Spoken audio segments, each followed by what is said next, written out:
ਵਾਹਿਗੁਰੂ ਜੀ ਕਾ ਖਾਲਸਾ ਵਾਹਿਗੁਰੂ ਜੀ ਕੀ ਫਤਿਹ।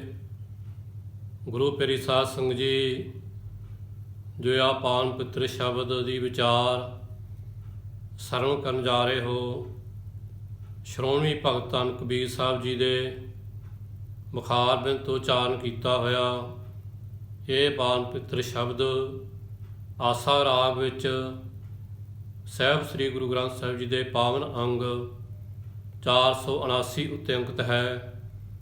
ਪਾਵਨ ਪਵਿੱਤਰ ਸ਼ਬਦ ਵਿੱਚ ਧੰਨ ਕਬੀਰ ਸਾਹਿਬ ਜੀ ਅਕਾਲ ਪੁਰਖ ਦੀ ਸਿਫਤ ਸਲਾਹ ਕਰਦੇ ਹੋਏ ਸਾਨੂੰ ਸੰਸਾਰੀ ਜੀਵਾਂ ਨੂੰ ਉਸ ਅਕਾਲ ਪੁਰਖ ਦੇ ਚਰਨਾਂ ਦੇ ਨਾਲ ਜੁੜਨ ਦਾ ਉਪਦੇਸ਼ ਦਿੰਦੇ ਹੋਏ ਆਪਣੀ ਪਵਿੱਤਰ ਬਾਣੀ ਵਿੱਚ ਉਪਦੇਸ਼ ਕਰਦੇ ਹਨ।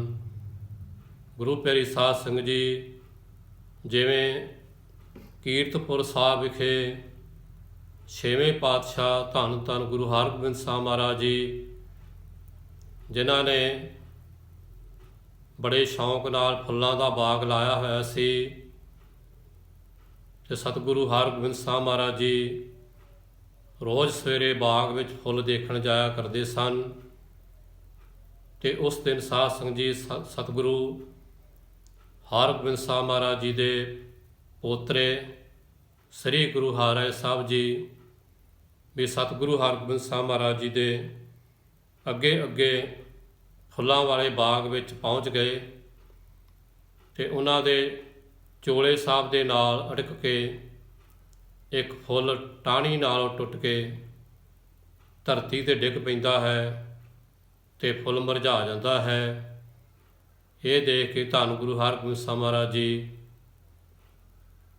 ਥੋੜ੍ਹੇ ਗੁੱਸੇ ਵਿੱਚ ਆਏ ਅਤੇ ਧੰਨ ਗੁਰੂ ਹਰਗੋਬਿੰਦ ਸਾਹਿਬ ਮਹਾਰਾਜ ਜੀ ਆਪਣੇ ਪੋਤਰੇ ਸਤਿਗੁਰੂ ਹਰਿਰਾਏ ਸਾਹਿਬ ਜੀ ਨੂੰ ਬੜੀ ਉੱਚੀ ਆਵਾਜ਼ ਵਿੱਚ ਝਿੜਕ ਮਾਰੀ ਕਿ ਆਪ ਜੀ ਦੇ ਚੋਲੇ ਸਾਹਿਬ ਦੇ ਨਾਲ ਅਟਕ ਕੇ ਫੁੱਲ ਜਿਹੜਾ ਹੈ ਟਾਹਣੀ ਨਾਲ ਟੁੱਟ ਕੇ ਧਰਤੀ 'ਤੇ ਡਿੱਗ ਪਿਆ ਹੈ, ਮੁਰਝਾ ਗਿਆ ਹੈ ਤੇ ਆਪ ਨੂੰ ਚੋਲਾ ਸਾਹਿਬ ਸੰਕੋਚ ਕੇ ਤੁਰਨਾ ਚਾਹੀਦਾ ਹੈ। ਤੇ ਸਤਿਗੁਰੂ ਹਰਗੋਬਿੰਦ ਸਾਹਿਬ ਮਹਾਰਾਜ ਜੀ ਨੇ ਸਤਵੇਂ ਪਾਤਸ਼ਾਹ ਸਤਿਗੁਰੂ ਹਰਿਰਾਏ ਸਾਹਿਬ ਜੀ ਨੂੰ ਅੱਗੇ ਤੋਂ ਸੁਚੇਤ ਕੀਤਾ ਕਿ ਫੁੱਲਾਂ ਦੇ ਬਾਗ ਵਿੱਚ ਆਉਣ ਤੋਂ ਪਹਿਲਾਂ ਆਪਣਾ ਚੋਲਾ ਸਾਹਿਬ ਕੁਲੁੰਝ ਕੇ ਰੱਖਣਾ, ਸੰਭਾਲ ਕੇ ਰੱਖਣਾ, ਤਾਂ ਜੋ ਅੱਗੇ ਤੋਂ ਚੋਲੇ ਸਾਹਿਬ ਨਾਲ ਅਟਕ ਕੇ ਕੋਈ ਫੁੱਲ ਟਾਹਣੀ ਤੋਂ ਨਾ ਟੁੱਟ ਸਕੇ। ਤੇ ਸਤਿਗੁਰੂ ਹਰਿਰਾਏ ਸਾਹਿਬ ਮਹਾਰਾਜ ਜੀ ਕਹਿਣ ਲੱਗੇ ਕਿ ਪਿਤਾ ਜੀ, ਜੇ ਮੇਰੇ ਜੀਵਨ ਕਾਲ ਵਿੱਚ ਕੋਈ ਮੁਗਲ ਬਾਦਸ਼ਾਹ ਫੌਜ ਲੈ ਕੇ ਚੜ੍ਹਾਈ ਕਰਕੇ ਆ ਗਿਆ ਤਾਂ ਮੈਂ ਦੋਵੇਂ ਹੱਥ ਜਿਹੜੇ ਚੋਲੇ ਸਾਹਿਬ ਨੂੰ ਪਾਏ ਹੋਣਗੇ ਤੇ ਮੈਂ ਤਲਵਾਰ ਕਿਸ ਹੱਥ ਨਾਲ ਫੜਾਂਗਾ। ਤੇ ਉਸ ਸਮੇਂ ਕਹਿੰਦੇ ਸਤਿਗੁਰੂ ਹਰਗੋਬਿੰਦ ਸਾਹਿਬ ਮਹਾਰਾਜ ਜੀ ਨੇ ਫੁੱਲਾਂ ਦੀ ਰੱਖਿਆ ਵਾਸਤੇ ਸਤਿਗੁਰੂ ਹਰਿਰਾਏ ਸਾਹਿਬ ਜੀ ਨੂੰ ਇਹ ਵਰਦਾਨ ਦੇ ਦਿੱਤਾ, ਵਚਨ ਕਹਿ ਦਿੱਤਾ ਕਿ ਜਿਤਨੀ ਦੇਰ ਤੱਕ ਆਪ ਸੰਸਾਰ ਉੱਤੇ ਸਰੀਰਕ ਤੌਰ 'ਤੇ ਜੀਵਿਤ ਰਹੋਗੇ, ਆਪ ਦੇ ਜੀਵਨ ਕਾਲ ਵਿੱਚ ਕੋਈ ਮੁਗਲ ਬਾਦਸ਼ਾਹ ਆਪ ਜੀ ਉੱਤੇ ਚੜ੍ਹਾਈ ਕਰਕੇ ਨਹੀਂ ਆਵੇਗਾ। ਇਸ ਕਰਕੇ ਆਪ ਜੀ ਨੇ ਫੁੱਲਾਂ ਦੇ ਬਾਗ ਵਿੱਚ ਆਉਣ ਤੋਂ ਪਹਿਲਾਂ ਆਪਣੇ ਚੋਲੇ ਸਾਹਿਬ ਨੂੰ ਸੰਕੋਚ ਕੇ ਰੱਖਣਾ ਹੈ। ਸੋ ਗੁਰੂ ਪਿਆਰੀ ਸਾਧ ਸੰਗਤ ਜੀ, ਆਪ ਇਸ ਗੱਲ ਤੋਂ ਜਾਣਦੇ ਹੋਗੇ ਕਿ ਧੰਨ ਗੁਰੂ ਹਰਗੋਬਿੰਦ ਸਾਹਿਬ ਮਹਾਰਾਜ ਜੀ ਛੇਵੇਂ ਪਾਤਸ਼ਾਹ ਜੀ ਫੁੱਲਾਂ ਦੇ ਨਾਲ ਕਿਤਨਾ ਪਿਆਰ ਕਰਦੇ ਸਨ। ਆਓ ਇਸੇ ਸੰਬੰਧ ਵਿੱਚ ਸ਼੍ਰੋਮਣੀ ਭਗਤ ਧੰਨ ਕਬੀਰ ਸਾਹਿਬ ਜੀ ਆਪਣੀ ਪਵਿੱਤਰ ਬਾਣੀ ਵਿੱਚ ਉਪਦੇਸ਼ ਕਰਦੇ ਹਨ ਕਿ ਜੋ ਮਾਲਣੀ ਹੈ ਫੁੱਲਾਂ ਦੀ ਬਾਗ ਵਿੱਚ ਫੁੱਲਾਂ ਦੀ ਦੇਖਭਾਲ ਕਰਦੀ ਹੈ, ਫੁੱਲਾਂ ਦੀ ਸੇਵਾ ਕਰਦੀ ਹੈ, ਪਰ ਬਾਅਦ ਵਿੱਚ ਉਹ ਮਾਲਣੀ ਫੁੱਲ ਤੋੜ ਕੇ ਉਹਨਾਂ ਦੇ ਹਾਰ ਪਰੋ ਕੇ ਮੰਦਰ ਵਿੱਚ ਮੂਰਤੀ ਵਾਸਤੇ ਲੈ ਕੇ ਜਾਂਦੀ ਹੈ।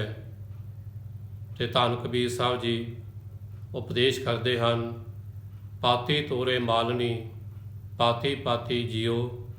ਕਿ ਧੰਨ ਕਬੀਰ ਸਾਹਿਬ ਜੀ ਕਹਿੰਦੇ ਹਨ ਕਿ ਮਾਲਣੀ ਜੋ ਫੁੱਲਾਂ ਦੀ ਸੇਵਾ ਵੀ ਕਰਦੀ, ਸੰਭਾਲ ਵੀ ਕਰਦੀ ਹੈ, ਫਿਰ ਫੁੱਲਾਂ ਦੇ ਪੱਤੇ ਵੀ ਤੋੜ ਦਿੰਦੀ ਹੈ ਤੇ ਫੁੱਲ ਵੀ ਆਦਿ ਤੋੜ ਕੇ ਉਹਨਾਂ ਦੇ ਹਾਰ ਪਰੋ ਕੇ ਮੂਰਤੀ ਨੂੰ ਸਜਾਉਣ ਵਾਸਤੇ ਲੈ ਜਾਂਦੀ ਹੈ। ਉਸ ਨੂੰ ਇਸ ਗੱਲ ਦੀ ਸੋਝੀ ਨਹੀਂ ਹੈ ਕਿ ਹਰੇਕ ਫੁੱਲ ਵਿੱਚ ਤੇ ਹਰੇਕ ਪੱਤੇ ਵਿੱਚ ਪਰਮਾਤਮਾ ਦਾ ਵਾਸਾ ਹੈ। ਭਗਵਾਨ ਹਰ ਧਰਤੀ ਦੇ ਕਿਣਕੇ ਵਿੱਚ ਬਨਸਪਤੀ ਦੇ ਪੱਤਿਆਂ ਦੇ ਵਿੱਚ ਸਮਾਇਆ ਹੋਇਆ ਹੈ। ਪਾਤੀ ਤੋਰੇ ਮਾਲਣੀ, ਪਾਤੀ ਪਾਤੀ ਜੀਓ। ਸੋ ਮਾਲਣੀ ਨੂੰ ਇਸ ਗੱਲ ਦੀ ਸੋਝੀ ਨਹੀਂ ਹੈ ਜਿਹੜੇ ਫੁੱਲ ਅਤੇ ਪੱਤੇ ਤੋੜ ਕੇ ਉਹ ਮੂਰਤੀ ਵਾਸਤੇ ਲੈ ਕੇ ਜਾ ਰਹੀ ਹੈ। ਇਹਨਾਂ ਪੱਤਿਆਂ ਦੇ ਵਿੱਚ ਵੀ ਜਿੰਦ ਜਾਨ ਹੈ। ਇਸ ਕਰਕੇ ਧੰਨ ਕਬੀਰ ਸਾਹਿਬ ਜੀ ਕਹਿੰਦੇ ਹਨ, ਜਿਸ ਪਾਹਨ ਕੋ ਪਾਤੀ ਤੋਰੈ ਸੋ ਪਾਹਨ ਨਿਰਜੀਓ। ਕਿ ਮਾਲਣੀ, ਜਿਸ ਪੱਥਰ ਦੀ ਮੂਰਤੀ ਵਾਸਤੇ ਤੂੰ ਫੁੱਲ ਦੇ ਪੱਤੇ ਅਤੇ ਫੁੱਲ ਤੋੜ ਕੇ ਲੈ ਕੇ ਜਾ ਰਹੀ ਹੈ, ਉਹ ਮੂਰਤੀ ਨਿਰਜਿੰਦ ਹੈ, ਜਿਸ ਵਿੱਚ ਜਿੰਦ ਨਹੀਂ ਹੈ, ਜਾਨ ਨਹੀਂ ਹੈ, ਪ੍ਰਾਣ ਨਹੀਂ ਹਨ, ਪਰ ਫੁੱਲ ਦੇ ਵਿੱਚ ਪ੍ਰਾਣ ਹਨ। ਜਿਸ ਟਾਹਣੀ ਨਾਲੋਂ ਫੁੱਲ ਜਿਹੜਾ ਹੈ ਟੁੱਟਦਾ ਹੈ, ਮੁਰਝਾ ਜਾਂਦਾ ਹੈ, ਤੇ ਉਸ ਟਾਹਣੀ ਦੇ ਵਿੱਚੋਂ ਫਿਰ ਪਾਣੀ ਸਿਮਦਾ ਹੈ। ਇਸ ਕਰਕੇ ਇਹ ਸਿੱਧ ਹੁੰਦਾ ਕਿ ਫੁੱਲਾਂ ਦੇ ਵਿੱਚ, ਟਾਹਣੀ ਵਿੱਚ ਵੀ ਜਿੰਦ ਜਾਨ ਹੈ, ਪ੍ਰਾਣ ਹਨ। ਜਿਸ ਪਾਹਨ ਕੋ ਪਾਤੀ ਤੋਰੇ, ਜਿਸ ਪੱਥਰ ਦੀ ਮੂਰਤੀ ਵਾਸਤੇ ਤੂੰ ਫੁੱਲ ਅਤੇ ਪੱਤੇ ਲੈ ਕੇ ਤੋੜ ਕੇ ਲੈ ਜਾ ਰਹੀ ਹੈ, ਸੋ ਪਾਹਨ ਨਿਰਜੀਓ। ਉਹ ਪੱਥਰ ਦੀ ਮੂਰਤੀ ਨਿਰਜਿੰਦ ਹੈ, ਉਸ ਵਿੱਚ ਜਿੰਦ ਨਹੀਂ ਹੈ, ਉਹਦੇ ਵਿੱਚ ਪ੍ਰਾਣ ਨਹੀਂ ਹਨ। ਧੰਨ ਕਬੀਰ ਸਾਹਿਬ ਜੀ ਕਹਿੰਦੇ ਹਨ, ਭੁੱਲੀ ਮਾਲਣੀ ਹੈ ਇਹੋ। ਕਿ ਇਸ ਕਰਕੇ ਜਿਹੜੀ ਮਾਲਣੀ ਹੈ ਉਹ ਭੁੱਲੀ ਭਟਕੀ ਹੈ। ਉਸ ਨੂੰ ਇਸ ਗੱਲ ਦੀ ਸੋਝੀ ਨਹੀਂ ਹੈ ਕਿਉਂਕਿ ਉਸਨੇ ਪ੍ਰਮਾਤਮਾ ਨੂੰ ਸਰਵਵਿਆਪੀ ਨਹੀਂ ਜਾਣਿਆ ਕਿ ਪ੍ਰਮਾਤਮਾ ਸਰਵਵਿਆਪੀ ਹੋ ਕੇ ਸਾਰੇ ਜੀਵਾਂ ਵਿੱਚ, ਬਨਸਪਤੀ ਦੇ ਪੱਤਿਆਂ ਦੇ ਵਿੱਚ ਸਮਾਇਆ ਹੋਇਆ ਹੈ। ਧੰਨ ਕਬੀਰ ਸਾਹਿਬ ਜੀ ਕਹਿੰਦੇ ਹਨ, ਸਤਿਗੁਰ ਜਾਗਤਾ ਹੈ ਦਿਓ।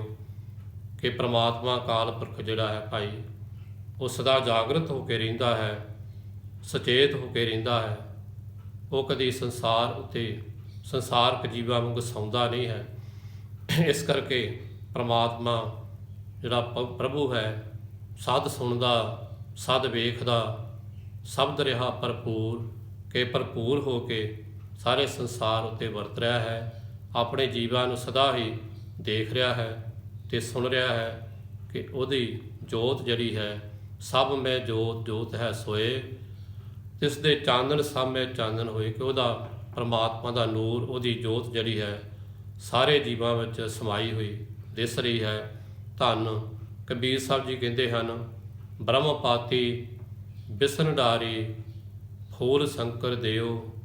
ਕਿ ਜਿਸ ਤਿੰਨਾਂ ਦੇਵਤਿਆਂ ਦੀ ਮੂਰਤੀ ਵਾਸਤੇ ਬ੍ਰਹਮਾ, ਵਿਸ਼ਨੂੰ ਤੇ ਸ਼ਿਵਜੀ ਭਗਵਾਨ ਦੀਆਂ ਮੂਰਤੀਆਂ ਵਾਸਤੇ ਉਹ ਟਾਹਣੀ ਨਾਲ ਫੁੱਲ ਤੋੜ ਕੇ ਹਾਰ ਪਰੋ ਕੇ ਲਿਜਾ ਰਹੀ ਹੈ, ਉਸ ਨੂੰ ਇਸ ਗੱਲ ਦੀ ਸੋਝੀ ਨਹੀਂ ਹੈ ਕਿ ਫੁੱਲ ਦੇ ਪੱਤਿਆਂ ਦੇ ਵਿੱਚ ਤਾਂ ਬ੍ਰਹਮਾ ਜੀ ਬੈਠੇ ਹਨ।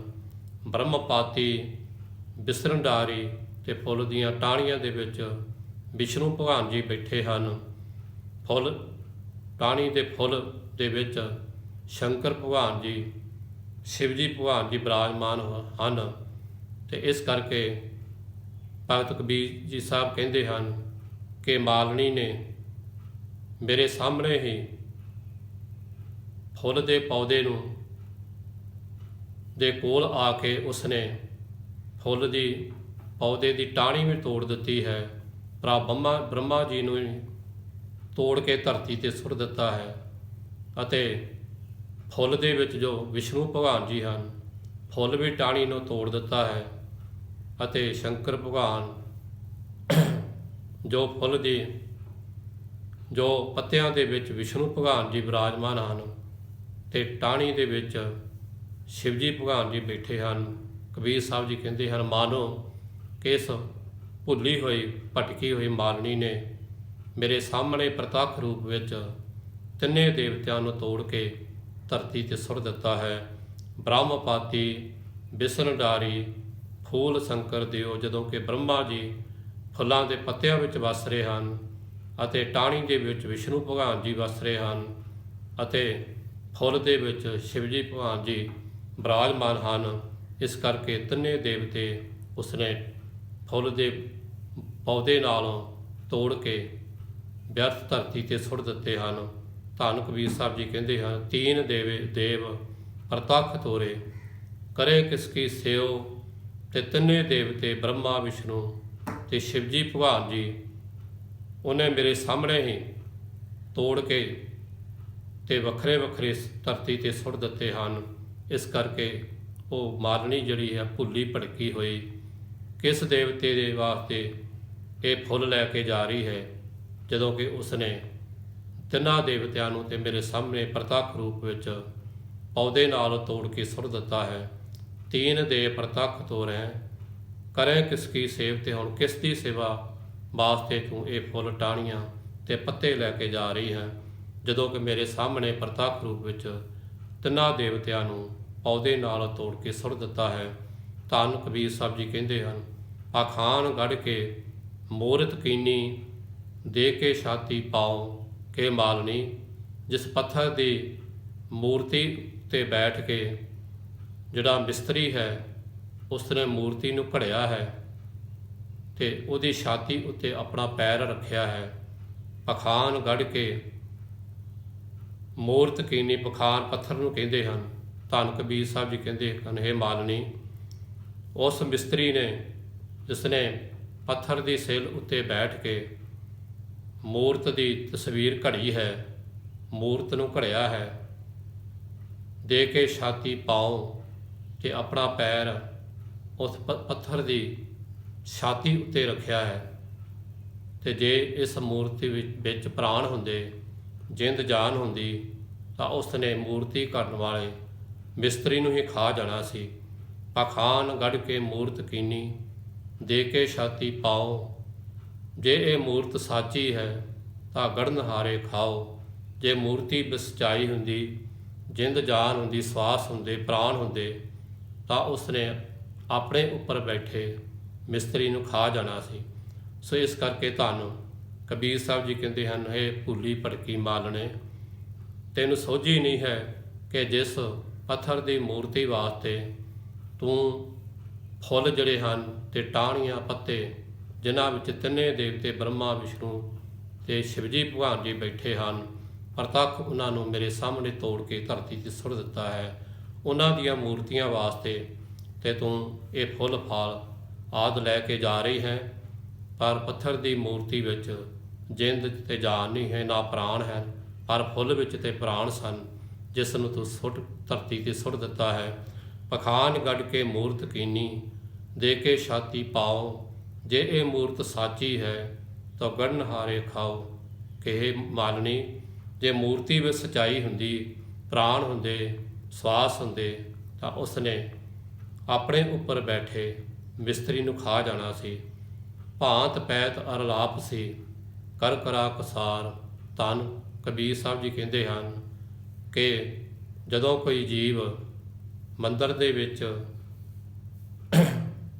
ਵਧੀਆ ਵਧੀਆ ਪਕਵਾਨ ਥਾਲੀ ਵਿੱਚ ਲੈ ਕੇ ਜਾਂਦਾ ਹੈ, ਜਿਸ ਵਿੱਚ ਮਿੱਠੇ ਤੇ ਨਮਕੀਨ ਵਸਤੂਆਂ ਵੀ ਭੋਜਨ ਹੁੰਦਾ ਹੈ ਤੇ ਲੱਸੀ ਵੀ ਹੁੰਦੀ ਹੈ, ਜੋ ਉਹ ਪੁਜਾਰੀ ਜਦੋਂ ਮੰਦਰ ਵਿੱਚ ਜਾ ਕੇ ਭੋਜਨ ਦੀ ਥਾਲੀ ਰੱਖਦਾ ਹੈ ਤਾਂ ਉਸ ਨੂੰ ਉਹ ਚੁੱਕ ਕੇ ਪੁਜਾਰੀ ਆਪਣੇ ਪਾਸ ਲੈ ਜਾਂਦਾ ਹੈ।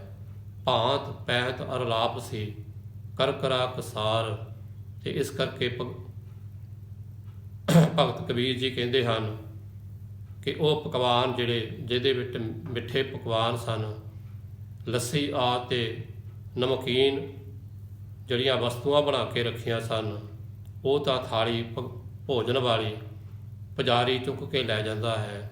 ਇਸ ਕਰਕੇ ਮੂਰਤੀ ਦੇ ਮੂੰਹ ਵਿੱਚ ਤੇ ਕੋਈ ਵਸਤੂ ਨਹੀਂ ਪੈਂਦੀ। ਭਾਂਤ ਪੈਤ ਅਰਲਾਪ ਸੀ, ਕਰ ਕਰ ਕਸਾਰ।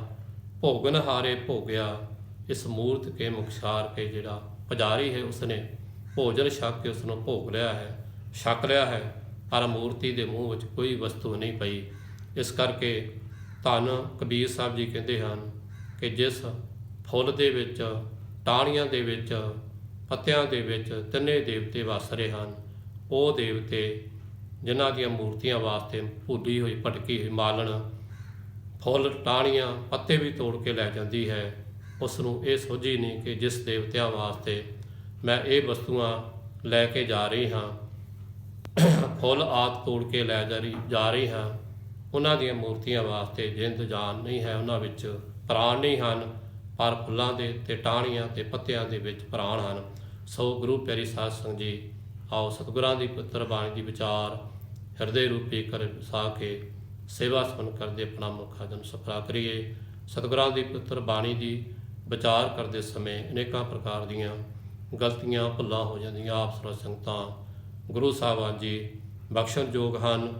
ਵਾਹਿਗੁਰੂ ਜੀ ਕਾ ਖਾਲਸਾ, ਵਾਹਿਗੁਰੂ ਜੀ ਕੀ ਫਤਿਹ।